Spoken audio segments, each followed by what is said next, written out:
Uswelekile umdlali webhola woMzantsi Afrika uSinamandla Zondi. Iqela lakhe iDurban City FC liqinisekisile ukuba ubhubhe emva kokuquleka ngexesha lokuzifudumeza phambi komlenze wesibini womdlalo obuphakathi kweqela kunye neMilford FC izolo.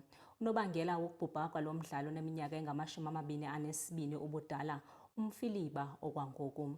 Ukanti uninzi lwabalandeli kunye noogxa bakhe bayaqhubeka ukwabelana ngamazwi ovelwano kumaqonga onxibelelwano.